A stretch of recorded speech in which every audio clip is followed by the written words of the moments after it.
B-Sides on air backstage at Warped Tour Mountain View, California. Final run, we are joined by the gentlemen of Picturesque, Zach and Kyle. Guys, welcome to our humble abode. Thank you, thank you. Man? Glad to be here. Very good. We are on the last Warped Tour. I'm sure everybody's making the big deal and comments about that, but we must also hear.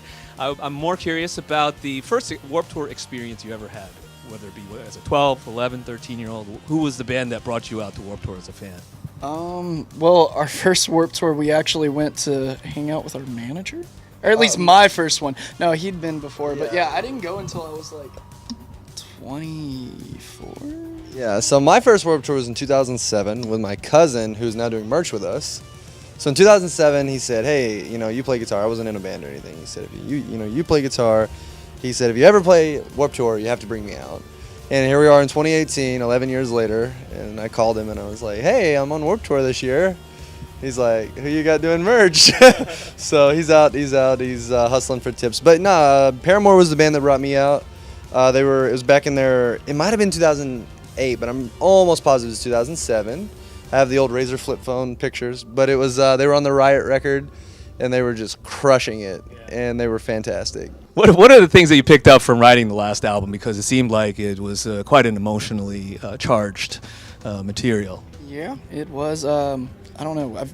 So the record was kind of a time and place thing because I was dating this girl for like 6 years. We were engaged, planning all this stuff, and then fell apart because I tried to pursue music and moved off.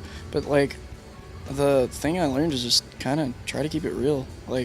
I think people relate to it because it does tug on heartstrings, but even if it's not sad music, keep it something that you can vibe with and all that kind of stuff. Yeah, just keep it honest. It'll happen. Just keep it honest. Yeah. I think you hit the nail on the head. If it comes from the heart and it's emotional, it's something that's universally relatable, right? So then with the new material then, what direction is that going in? Because especially in today's socio-political climate, I feel like that has to seep in somehow, some way. Yeah, I mean, we're not very much of a political band. We're gonna make it another time and place record, but the time and the place. Are you looking at what mic this is? The time and the place on this record is just a very different approach altogether. We're all in different headspaces, and we're gonna push the boundaries musically a little bit. We're gonna have some fun on it, but ultimately, I would say, yeah, it's gonna be another time and place record. There's still tons of weird stuff out there happening to us, and we're still living life. It's just may not be as many breakup songs. Since we're from the South, it's gonna be a country record. Nah, bro. Yeah, I mean, we're gonna push some boundaries. I don't know if they're gonna be country boundaries, but well, I bring it up also because if you want to, I don't care. We'll do a country song, Garth Brooks. There we go. Oh my God, that's halfway rock and roll already. Yeah, we've been talking about doing a cover of the Thunder Rolls for ever. So. Really? We sort of had one at one point that we grew up on country, straight up. So 90s and 2000s country is still I don't even say guilty pleasure. It is a pleasure to listen to. Absolutely. I know, yeah, the band knows, well, at least us, we know every word of, we would shock you with the country catalog we could sing right now. Wow. So you really embody the How Do You Like Me Now of Toby Keith back in the 90s. I mean, yeah. Yeah, no, we, like I said, grew up listening to all that, but yeah, Toby Keith rocks. I mean, Toby Keith is sick. I really wish I could feature. I don't know. That'd be sick. Or if I could just nail his vibrato, that'd be sick. It's kind of Post Malone's faster, but Toby Keith's is harder. It's so cool though. It's so cool. I can't even knock it. You said you grew up in 100 acres of cotton, right, in a cotton field. It was a lot more than 100 acres. My grandfather owned 100 acres of it, so there's just cotton as far as you could see. But it was our plot of land was 100 acres. Yeah. I expect some drone footage of you with a guitar. Kind of like Toby Keith, right? Your shirt unbuttoned, the wind just blowing through your hair. Please, God, yes. Yeah, yes. Yeah. That would be wonderful. Just grow out your beard, put on your hat. Dude, it's so thin. You don't want to see it.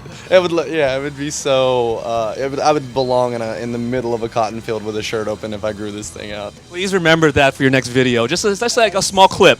Drone footage. There's Zach, and he's playing, and then just zoom out. Just open. Just yeah. open. Oh, just open. So I'll have to lose a little weight and tan up a bit, and we'll do it. Nice.